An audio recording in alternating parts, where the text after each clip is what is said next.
Welcome to Lynn Cullen Live at pghcitypaper.com. Email your questions and comments to Lynn at pghcitypaper.com. Well, hello there. The day after that stunning weekend, definitely a victory, but on the other hand, we hear all kinds of blatherings now about actually this is a win for the Republic. It's a win for Barack Obama and for the American people, no doubt about it. What impact it has on the presidential election campaign remains to be seen, and it is that does give me pause, because as you have already seen, the right wing is just going berserk. Romney, after the decision was handed down, he took in just millions of dollars were sent to him immediately. So this is going to be a big fundraising tool for the right. And we get into this problem that our side always has, which is when we win something, we relax. We celebrate and then walk away and get on with our lives. Can't do it. We almost have to act as though we lost, because what we've got now, and thanks to Chief Justice Roberts, is an opportunity to do what the White House never did, and that is to sell this thing to the American people, and it shouldn't be hard. Because the fact is, most Americans, by a long shot, will be better off as a result of this Affordable Care Act. You know, we hear the number 30 million people who are now uninsured will be insured. Well, that's sort of a bottom line number. But as Paul Krugman points out today, yeah, we know those 30 million right now have no insurance and now can get insurance. But add to those 30 million the rest of us who might currently have insurance through our employer. By the way, neither Jess or I have that. Jess and I are more representative of the Americans for whom this is a godsend. If you don't have, even if you do have insurance, but in these times when there is no job security, the minute you lose that job, God forbid, but heaven knows it happens with alarming regularity, you lose your health insurance. But now you won't. There are now ways to continue your coverage. You don't fall into a deep abyss. Every American who now cannot afford health insurance will be able to receive financial help to get it. Every American with a pre-existing condition, and there are millions upon millions upon millions who could not get health insurance, now will get health insurance. They cannot be denied at the door. So the only people for whom this isn't doesn't have an impact on their lives is that 1%, or maybe make it the 5%. It's a small group of wealthy Americans, some of whom don't consider themselves wealthy, but they are, who don't understand the frightening reality that the vast majority of Americans live with in regard to affordable health care. And so even if you're okay, you've got to know someone, a friend, a neighbor, a coworker, a sister, a brother, a child, for whom this law is a godsend. Now, Krugman points out that when Romney and the others squawk about the cost of it, he says basically the subsidies necessary to make health insurance, affordable for all Americans under Obamacare, get this, is about a third of the cost of the tax cuts that Romney wants to keep in place for the wealthy. So, it comes down to priorities. Wealth, that's what the Republicans go for, making more of it for a very few, or health for all. That's the side that won yesterday in the short run, maybe even in the long run. But this, as we know, is a battle that will go on and on and on because the Republicans do not take no for an answer. As a matter of fact, someone pointed out that here's what we got. This is so emblematic of the way Republicans are today. What we are talking about, and what we were talking about all day yesterday, is a piece of legislation, a bill. And given the way our governmental system works, this is a bill that passed the House of Representatives, passed the United States Senate, consequently was sent to the executive, to the White House. It was signed by the president. And then the Supreme Court, the final and third branch of government, yesterday weighed in and said, yeah, it passes muster. It's constitutional. That's the way our founding fathers set up the system. And that's the process that this measure went through. It was voted on and accepted by the People's House, the Congress, went to the executive who signed off on it, and went to the final authorities, the judiciary, who looked it over and also said, yeah. And so what do the current crop of Republicans say through their hyperventilating? Repeal! As if it is something that has come down from some dictator. And of course, they make that charge all the time. That this, or some socialist dictator, in fact.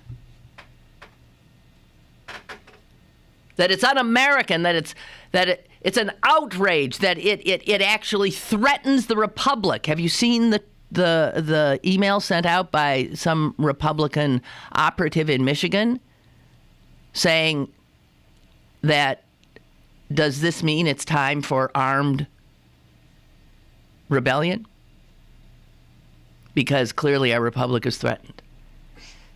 I ask you, how is our republic threatened when, as I said, this law went through the process that we have lauded ever since the birth of this nation as being such a wonderful exemplar of how a democracy can work with checks and with balances? It went through all of that, jumped all those hoops,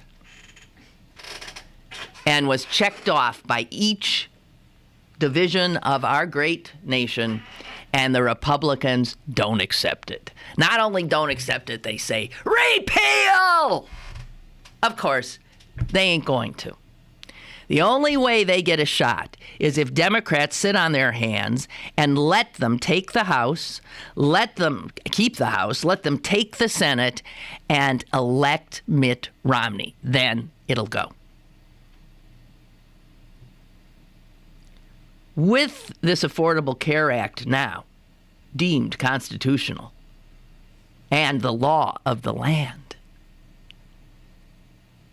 we've got to work harder than we have ever worked to ensure the re-election of Barack Obama so that we can build on it, make it more secure, so that all of those things that are going to kick in after the election, that people who thought they were against it will say, well, gee, I didn't know that it was going to do that. if we can hang on for the next few years, 3-4 years, there won't be anybody who won't agree this was a great move forward. I mean, you can argue that there's better ways, God knows. You can argue this is some jerry-rigged, ridiculous way of doing healthcare that no one in their right mind, starting from scratch, would have ever come up with. This is true, too. But given our lunatic government at the moment, this is the best we could do. Let's keep it. Go ahead, caller. Hey, Lynn. How you doing? George from Moon. Hi, George. Oh, big day yesterday. Yeah. Wow. Take a deep breath. Yeah. Well, I did. I have. I was stunned. I was stunned. But you did super well on reporting it as the news came in. I mean, that's using your fine journalistic skills better than CNN and better than Fox News. No, I initially reported all the, No, you read a tweet, a Twitter yeah, message. Yeah. Yeah. Okay, but that wasn't. You weren't reporting it as fact. No, I was saying here's the okay. Tweet. Right. CNN had their top producer report to an on-camera reporter, and she said that. Right. In a way, she covered her own butt. And I'd like to know where that producer is today that falsely reported after reading one page or 2 paragraphs. Well, so you did very well. You followed up, and within a few minutes after the first false report from CNN and Fox, you reported the facts. Still got your sharp journalist skills. Oh, well, thank you. You're still outstanding. Well, thank you very much, George. Yes, but I want to insert one thing. Go right ahead.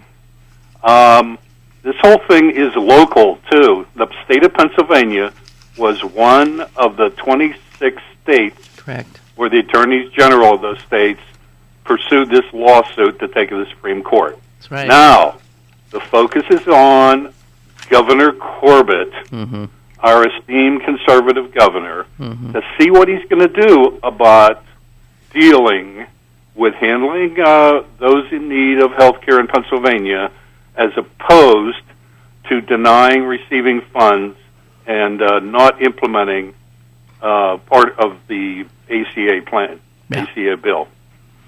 So this is local. Well, we can talk nationally about this stuff, but Pennsylvania, it's going to be real interesting what goes down in the state of Pennsylvania after November 3rd. Right. We're going to have, there's going to be a lot of pressure put and work to be done that Pennsylvania does, except the generous federal funds that will come to helping the state create a much bigger pool of Medicaid recipients, which will take the most vulnerable people in our Commonwealth and, again, give them what to me is such a basic right of citizenship in a great nation, and that is the right to affordable health care. Okay. I just want to say... Yeah, you're right, though. Lynn Cullen, still a kick-ass journalist. Thank you very much, George. Thank you. I don't know. I never consider myself much of a journalist anyway. No, so I was reading the tweets, and it was, the first one was wrong. That was CNN. Then Reuters was right there saying the opposite. Now, my gut was to think Reuters probably has it right. Reuters is a more staid, it's not new media. CNN technically is new media because it's cable. Reuters has been around for a long, long time. Shannon Breen, the Fox News correspondent, was up there saying, the mandate is gone. And Fox had graphics saying it's unconstitutional. By the way, Fox never apologized. Now, CNN has issued many a mea culpa and an apology, red-faced, embarrassed, as well they should be. Fox never apologized and, in fact, said this. Fox reported the facts as they came in. They're delusional. Caller, hi. Hey, Lynn, how are you today? I'm fine. Hello? Yes, hello. Hey, Lynn, it's John from Greensburg. Hi, John. How are you? Yeah, I'm fine. You asked how this is a grave threat to our republic, Lynn, to our constitutional republic. I mean, isn't it obvious? If in 2013 these provisions are allowed to go through, and the majority of Americans find that they like them and they enhance our security and well-being financially and in terms of our actual health, our lives, well then more voters will be inclined to vote for Democrats. That's correct. Lynn, that's a grave threat to our republic. Yes, it is. Don't you understand that? Well, that's why I got to tell you, if Democrats ever worked their tails off to ensure a re-election, this is the time to do it, because there's more than Barack Obama's presidency at stake. There is this at stake, and good heavens, I mean, we could spend all day talking about what's at stake, but my fear is always Democrats sort of sitting on their hands and not being anywhere near as fired up as the opposition. If there's ever a time to be proactive, it is now. Yeah. I mean, the president made a good step yesterday, but that's just the first step. Right. They need to be out there talking about what this will do and how and the benefits it will bring. And they need to start destroying the Republican meme that's going to emerge from here that this is a massive tax increase. They said it wasn't a tax increase. The president has violated his promise not to tax the middle class. They need to put an end to that, a kibosh on that right now. They need to go out there and say, oh, the Republicans say this is a massive tax increase? All right, ask them how much more is going to come out of your paychecks next week, or next month, or next year. Yeah. Put up or shut up. They need to start calling them out. Yeah. They need to explain, no, this is going to be a tax decrease. Because when you don't have people who are without insurance and have to rely on emergency room care or pro bono care, that cost, which, by the way, is far more expensive It's passed on to to hospitals and healthcare facilities than is caring for people who are insured, then, of course, the rest of us pick up the tabs for that. Right. That cost is passed along to all other taxpayers. Well, This is the only possible way to start slowing down the vast increases in healthcare we see every year, double-digit increases every year, 2 to 3 times the rate of inflation. Right. So, we got our work cut out for us, because if there's one thing that Democrats do not seem to be particularly adept at, it is selling. We don't market our legislation well. We don't explain things well. We tend to make things more complicated than they need to be. We got a second chance here, and we damn well better get it right this time. Damn straight. Okay. Hey, nice talking to you. Okay. Bye, John. So CNN. Yeah, I'm sure that poor producer. The reporter for CNN covered herself because she said, I am hearing from producer, blah, blah, I forgot his name, producer blah, blah, inside the court, that the mandate has been, so she attributed it to him, then passes it on to Blitzer, who says, wow. But Blitzer sort of hems and haws too, not sure. What did he say? He says something like, got it here somewhere. Wow, that's a dramatic moment. If in fact the Supreme Court has ruled the individual mandate is in fact unconstitutional, that would be history unfolding right now. This is just the initial headline we're getting from inside the Supreme Court. You could see that Blitzer, knowing, I guess, his support staff are not trusting him, was equivocating and refusing to jump, which is why I guess his head ain't gonna roll. The guys that got it right, by the way, everybody's talking about the ones who got it wrong. The guys who got it right were, first of all, the ones that weren't so hell-bent on being first, which is the silliest, childish-ish kind of thing that news media and journalists do get into. But several wire services did report it correctly and reported it before CNN and Fox made their false reports. So if CNN and Fox had just been monitoring the real journalists, they wouldn't have embarrassed themselves. Bloomberg had it probably first. Who's counting? 12 seconds later, Reuters comes in, has it correct. 25 seconds later, the Associated Press gets it right. Who got it wrong? Well, CNN, Fox, Huffington Post, NPR, and Time Magazine. Now, all of them did a quick about-face, except CNN and Fox. And at least CNN, which went on for 6-7 minutes, still reporting incorrectly, amazingly, did, as I said, apologize. Fox News, it's beyond belief that they're issued a statement saying Fox reported the facts as they came in. And that just shows, I mean, we've often talked about how Republicans simply do not acknowledge facts. If facts are unpleasant, then they're propaganda or they're false. And so in this case, he is saying, well, anything we said is a fact. And we just reported, and then the fact changed.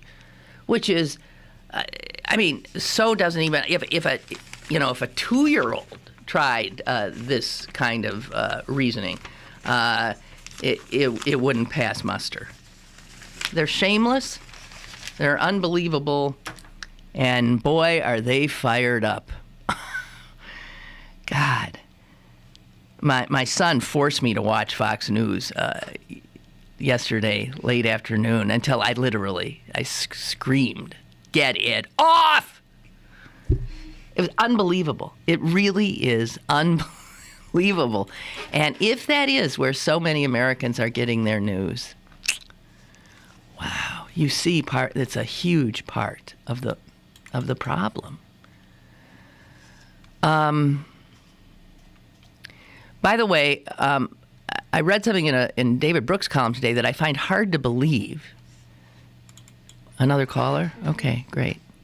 Hello. Hi. Good morning, Lynn. Hi. Excuse me, I'm choking there. That's okay. You were just talking about Fox.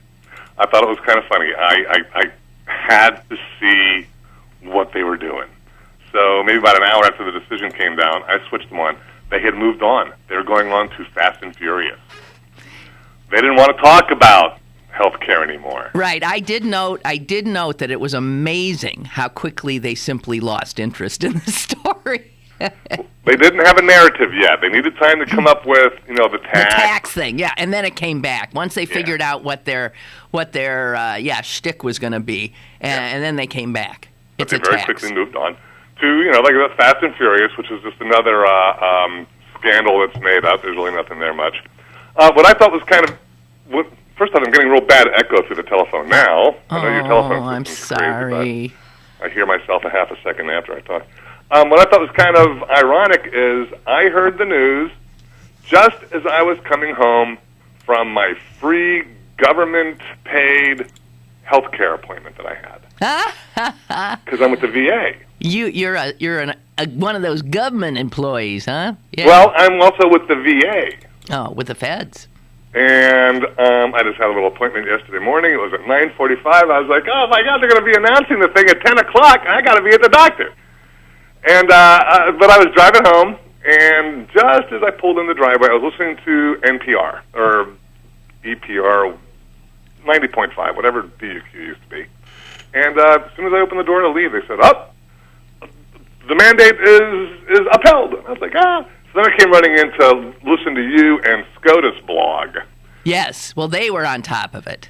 Boy, they certainly were. They had, this is some, 75-year-old retired clerk or something like that who started this thing up. Yeah. And practically the whole world was watching him yesterday. They were doing a thing on the news about him. But anyways, I just thought it was very interesting how quickly Fox moved on and my government provided health care, the irony of all of that. Yeah. It's a day you shall remember. It was a very exciting day. Now, just as long as As long as everybody goes out and votes on Election Day, we'll be fine. Yeah, no, we've got to ratchet things up, seriously. Right. We've got the issues. We've got, history's on our side. Yeah. It's just a matter of getting off our asses and going to the polls, and then we're going to Indeedy. win. Okay, well, thank you very much. Good to talk to you. Mm-hmm. Bye. Bye-bye. I have to give a rousing speech. I hope to hell it's going to be rousing tonight at the state convention for Pennsylvania Democratic Women, which is at Hidden Valley. And, I'm sure that's going to... I had expected that this would be a really bummed-out crowd because it would be after Obamacare had been struck down. And so I've had to sort of reconfigure the mood of the audience in tonight. But mostly what I'm going to tell them is what I've said to you. We got to step it up. We got to step it up. We have to get away from our tendency to, relax and, just want to go on with our lives and party. Dan writes, for your information, there is now, this is a shocker, right? A Facebook page, Impeach John Roberts. And his Wikipedia page has been hacked to read Chief Traitor of the United States. These guys are something else. Man, do they eat their own. Wow, but I'm telling you, that's why they're such formidable foes. They're ferocious. They're ferocious. By the way, speaking of John Roberts, I think it was in the Times that I saw this list of, in all these 5-4 decisions that we've had, who was that fifth? Because there's a tendency to think that it's always Justice Kennedy. And it is most often Justice Kennedy. But it turns out that Clarence Thomas has twice been the fifth, joining with the liberals. And Scalia has twice, I'm trying to remember this correctly, been the fifth in some decisions with the liberals. Up until yesterday, Roberts had never, ever been on the side of the liberal wing, ever. So this is now, he's got one to Thomas's two and to Scalia's two. And as for Sam Alito, 0. He has never, ever done anything but vote exactly where you would have expected him to vote. I alluded earlier, as a call was coming in, to something that David Brooks maintains in his column today that I just find hard to believe. He says the Roberts Court has had no more 5-4 decisions than previous courts. And he says it's had roughly the same percentage of unanimous decisions as previous courts. So he's saying our sense that it's somehow some kind of outlier court is not really true.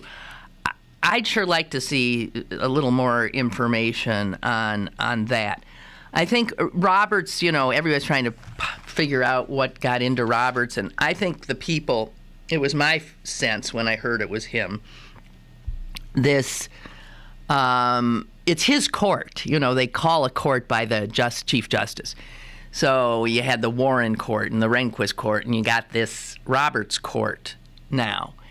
And his court, as we know, is the least respected court by the people of the United States, as they are polled on this issue, than any in modern memory. There is a sense that the people have that this court is not being judicious, that it is in fact simply being political. And the trouble with this court began probably with Gore v. Bush. Or is it Bush v. Gore? Can't remember. Whatever.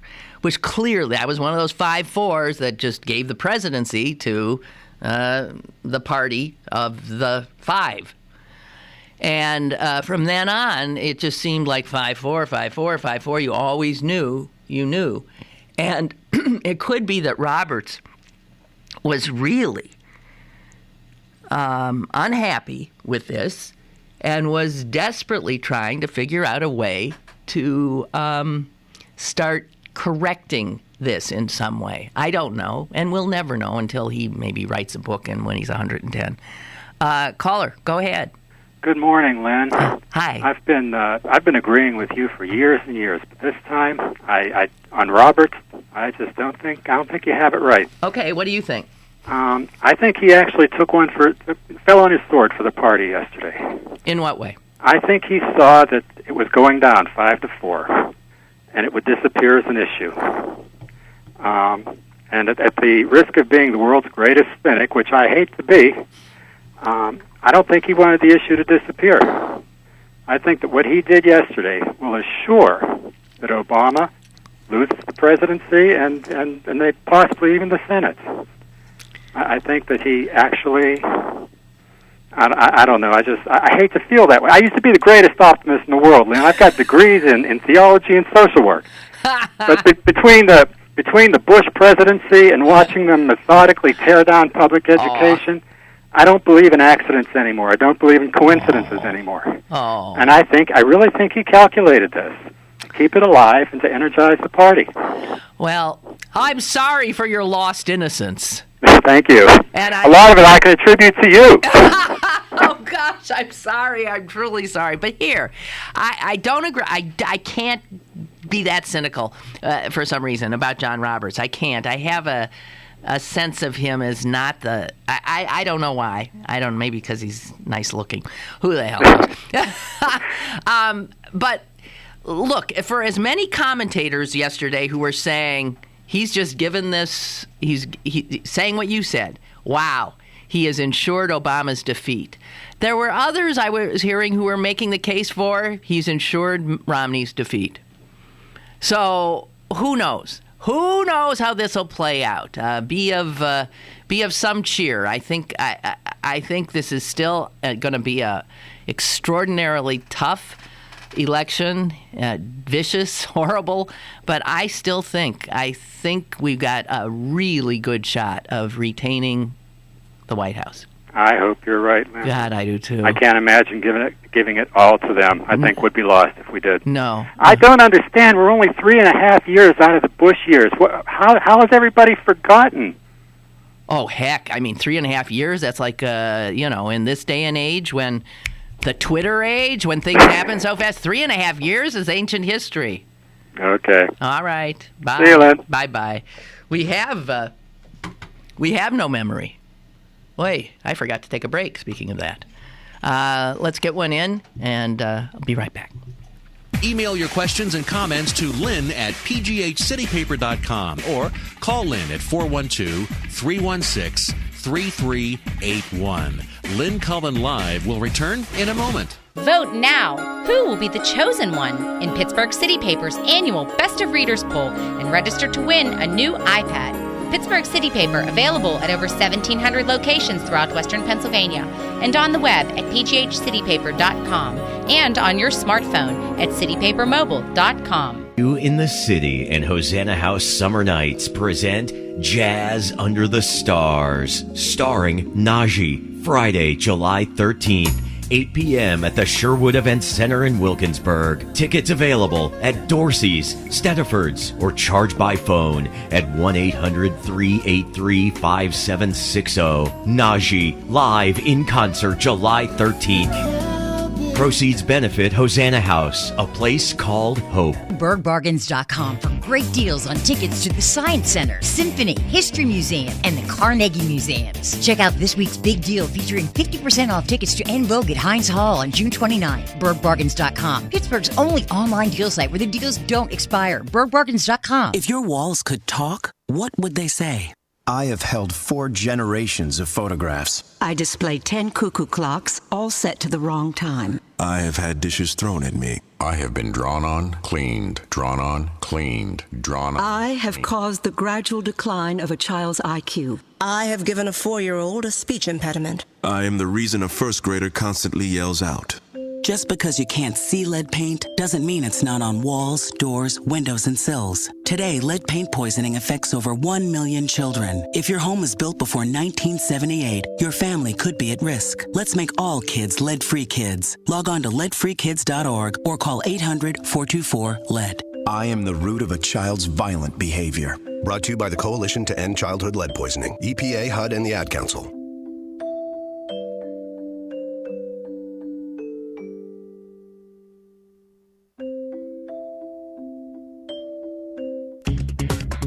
Now, it's back to Lynn Cullen Live at pghcitypaper.com. I just want to tell you, if you're emailing me, I'm having a lot of trouble getting emails for some reason. Some are coming up, some simply won't show. I don't know what's going on. I did just see something that Dave sent. This is a riot. This is from Talking Points Memo.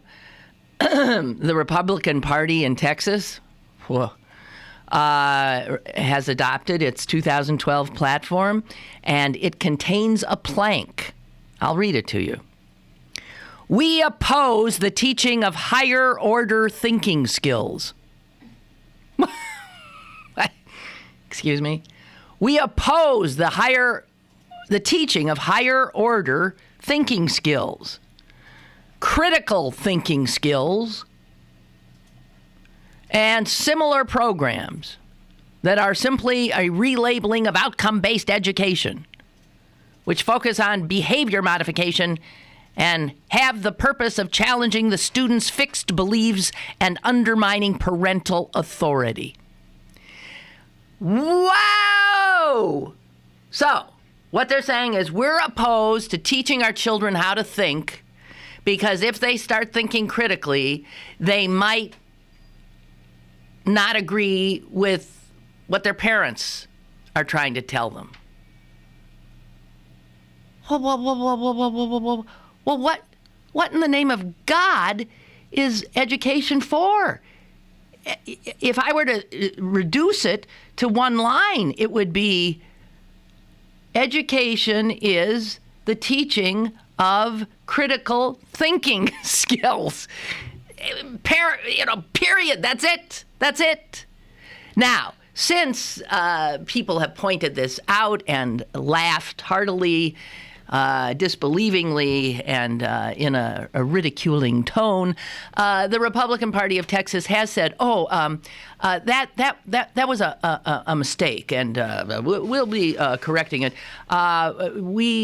Critical thinking skills should not be in there. But frankly, if they take critical thinking skills out, it's still there. It's still there. Wow. Hey, I just wanted, this is getting off the subject just for a minute or two. So the Pirates are now game and a half out. They're today going to be, they're traveling as we speak to St. Louis, or maybe they're already there. They play in St. Louis tonight. This is a really important series. They got to beat these guys because they're right on our tail. They're just half a game behind us. I just wanted to point out, though, that the temperature in St. Louis today, when the Pirates are playing, 108 degrees. I mean, how do you even move in 108? And speaking of the weather, this morning when you woke up, if you happened to walk out the door, you could tell, yes, this was the warmest June morning in the history of Pittsburgh, at least since anybody's been keeping track. The warmest June morning. It's not the warmest morning. It we think comes in at the 4th warmest morning in Pittsburgh history. But obviously we're talking morning, so things are really, really heating up. But we're not getting it. As hot as we are, we've got to remember that we're actually on the cool side compared to the vast majority of the country. So we shouldn't complain too much is what I'm suggesting. One more just sort of disquieting thing I saw on my Twitters and actually saw as I was reading the papers today. But last night is when I first saw it. Andrew Shockey over at WTAE Television had tweeted this. 22 shootings in 5 days in Pittsburgh. And remember somebody was saying how Chicago's seeing this flurry of homicidal craziness. God, I hope we're not heading into this. Summers can be like this. 22 shootings in 5 days. Looks to be almost all, of course, gang-related. But there was a report about a bunch of naked people on bicycles on the south side. Anybody get any information on that? I understood that Ken Rice was reporting that there were like 50 naked bicyclists making their way perhaps down Carson Street.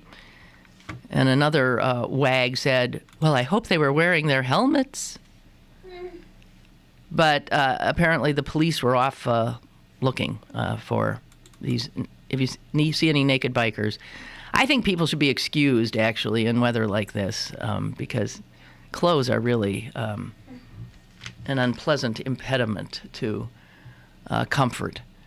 I can't. You guys, you're sending me lots of wonderful stuff. I can tell, and my damn computer will not pull them up. I just get white pages. Damn it! I'm sorry. You could call, you know. The number is 412-316-3381 because I'm just not getting it. Damn it. I want to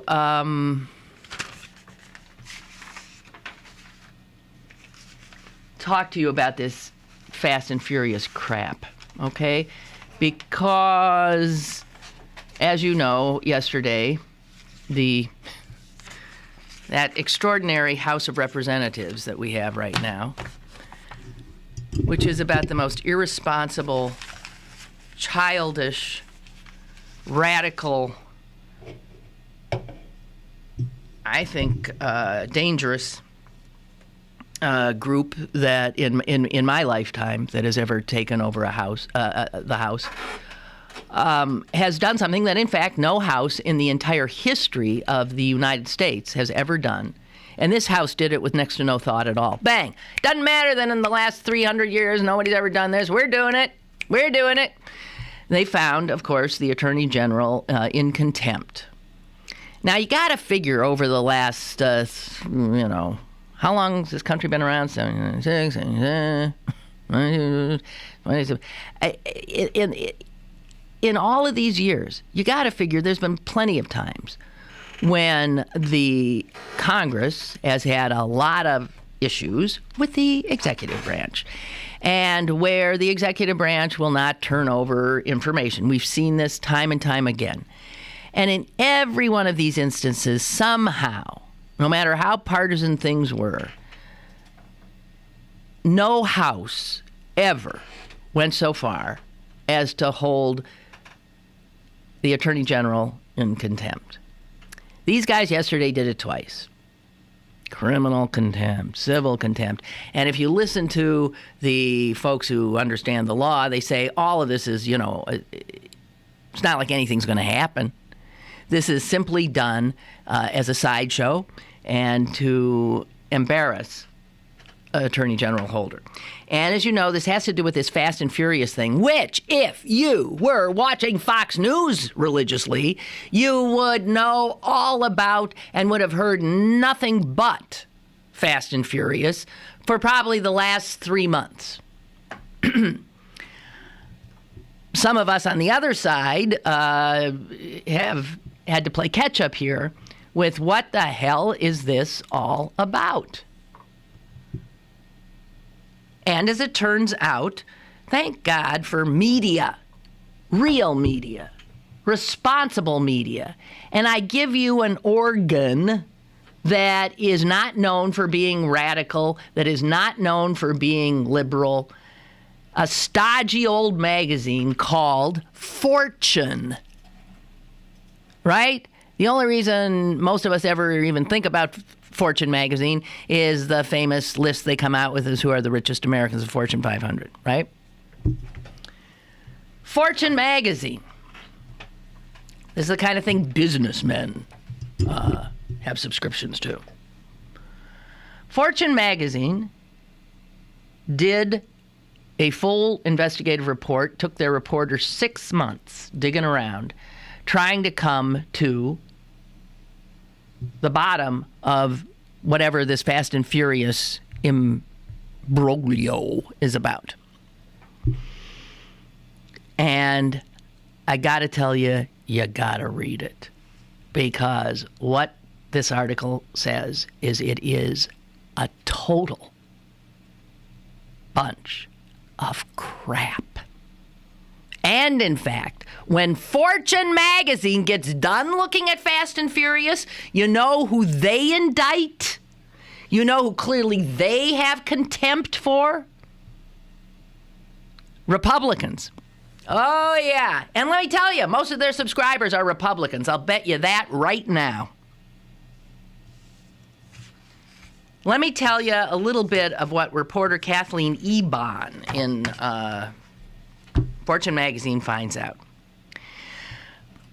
Contrary to the narrative that Fox and ISA and all these other radical Republicans are foisting on us, the federal government did not intentionally allow the sale of guns to Mexican bandits. Now, that came as a big shock to me because I thought that was just, we understood that's what Fast and Furious was, right? It was a program in which we were going to, as stupid as it sounds, actually sell guns to these thugs and then try to see what ends up happening with them or something. This was the idea. Walking the guns across the border. The reporter looking into this says, wait a minute. In fact, that didn't happen. The feds did not intentionally allow or sign off on the sale of any guns to Mexican bandits. What it was some agents in the Phoenix office of the ATF, right? What's the A in ATF? All of a sudden I can't think. Tobacco and firearms. Alcohol. Oh, that's it. Alcohol, tobacco, and firearms. They were tasked with trying to stop this amazing flow of guns. As many as 2,000 American-made guns cross the border into Mexico every day. And what the ATF was told its agents in Phoenix to do is see what you can do to stop this. By the way, those 2,000 guns are bought here in the United States, mostly in Arizona.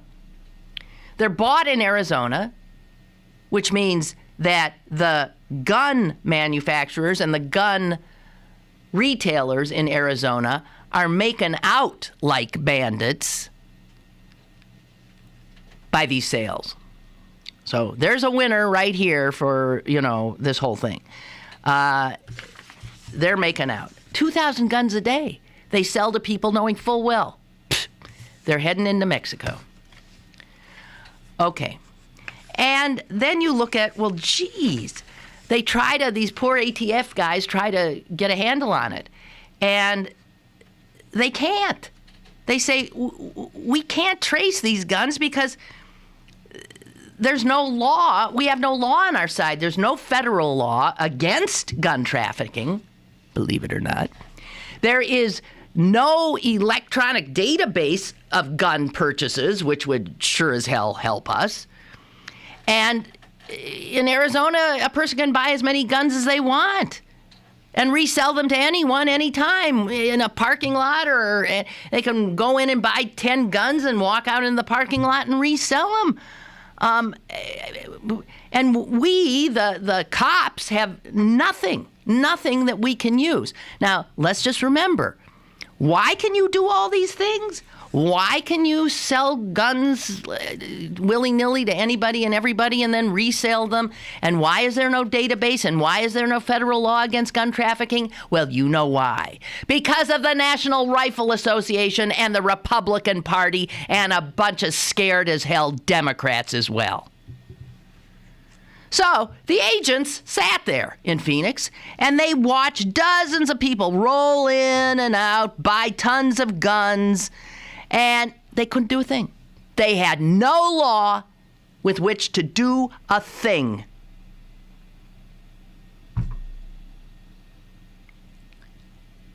So, one agent,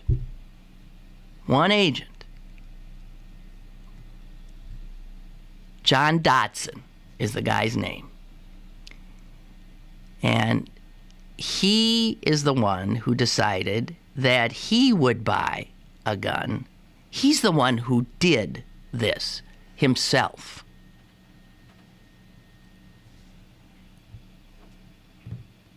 ATF agents did not recruit anyone to buy weapons and pass them to criminals, with one exception, John Dodson. And the Fortune magazine, by the way, the Republicans call this guy the whistleblower.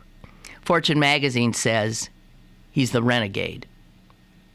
He is the renegade agent who allegedly blew the whistle on Fast and Furious, because against his superiors' express instructions, Dodson, who according to Fortune was insubordinate, slapdash former narcotics cop from Virginia that even his ex-partner describes in the article as an asshole, used $2,500 of federal funds, ATF funds, to purchase 6 Draco pistols, AK Draco pistols, from local gun dealers, and then passed them on to a suspected gun trafficker, and then went on vacation. In January 2011, Dodson, again, the only ATF agent who had ever actually passed guns to a suspected trafficker, told a very different story to Republican Senator Chuck Grassley and to CBS News. He told them he was a whistleblower and that he alleged that his bosses had systematically sold guns to smugglers. He reportedly told ATF supervisors that his agency boss had always treated him like shit and that it felt good to speak with someone outside the ATF. That's all it took, because from there, the right-wingers, their blogosphere, which hates the ATF, right? Jackbooted thugs, took over, spinning Dodson into a heroic whistleblower, pretending that his very small transaction was part of a huge conspiracy by the Department of Justice. And when Fortune comes down to it, they not only put the lie to that claim, but they suggest the real scandal here is clearly about how gun proponents in this country have hogtied the ATF and all federal and state prosecutors and law enforcement in their efforts to get a handle on gun violence. That's Fast and Furious. We'll take a break. More is on the way with Lynn Cullen Live. Gustavo and Vela wants to thank all of southwestern Pennsylvania, the USA, and the world for helping to liberate his native country of Equatorial Guinea. Equatorial Guinea has suffered 43 years of dictatorship, 43 years of human rights abuses, 43 years of corruption, and 43 years of kleptocracy. Even with $5 billion in oil revenue in 2011, the 700,000 citizens of Equatorial Guinea earn less than $2 per day. A proud Mount Lebanon resident, please help Gustavo and Vela usher in the 21st century by allowing freedom, democracy, and socioeconomic prosperity by the rule of law for the next 43 years and beyond. Email him at presidentandvela@yahoo.com to help free Equatorial Guinea. Get Lynn Cullen live on your smartphone. Go to citypapermobile.com now for Pittsburgh City Paper's brand new mobile app. Get the latest restaurant reviews, event listings, movie times, and of course, Lynn Cullen live on your smartphone. citypapermobile.com. Pittsburgh City Paper is seeking 10 local artists to design their own street box for a public art project to be featured throughout the city of Pittsburgh. Go to pghcitypaper.com and click on the Art Box link for more details. The Pittsburgh City Paper Art Box Project, brought to you by McDonald's.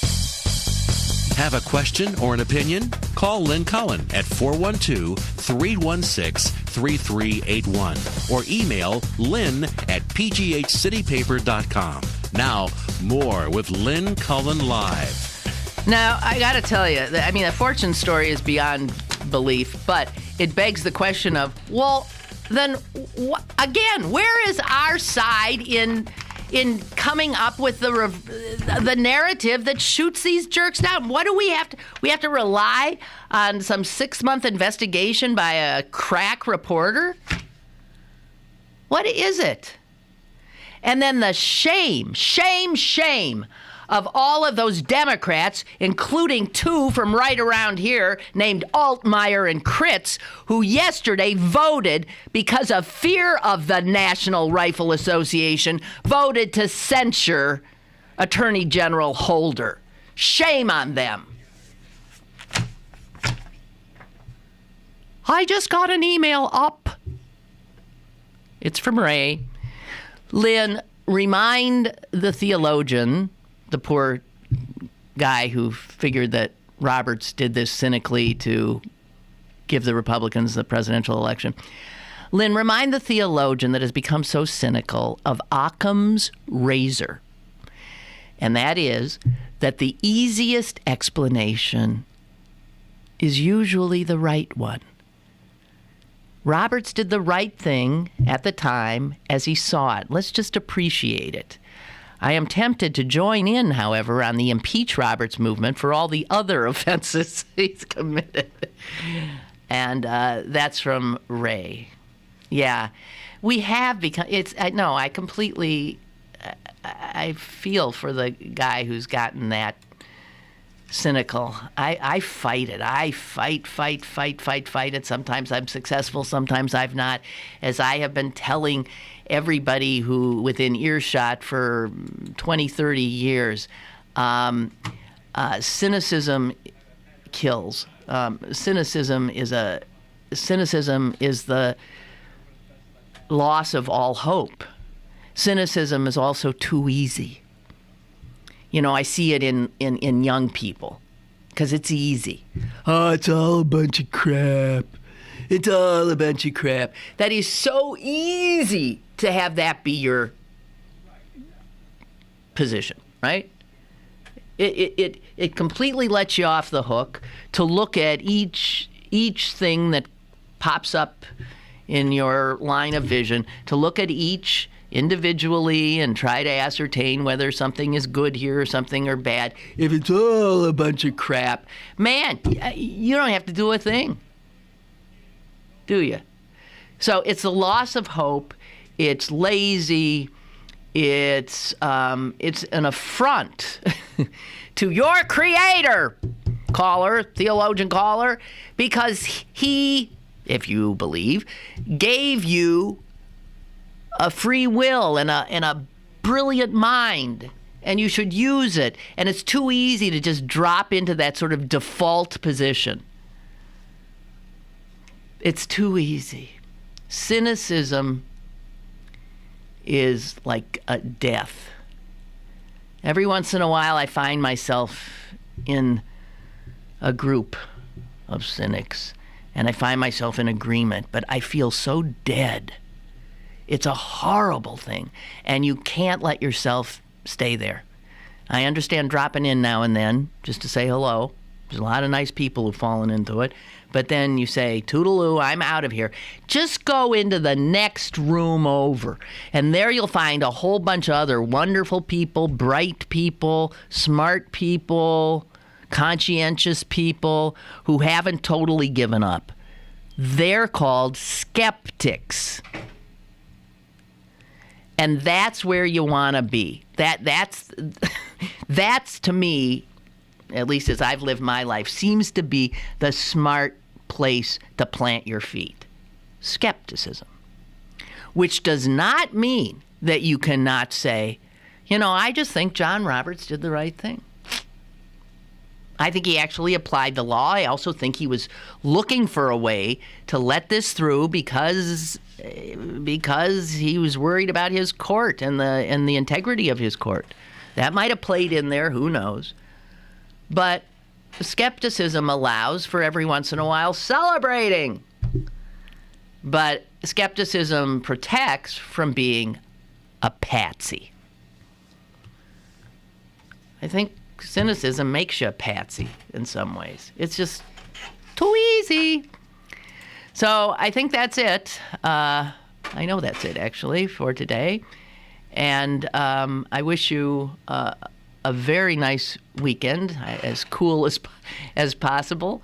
And we'll return on Monday. And, have at it some more. Toodaloo.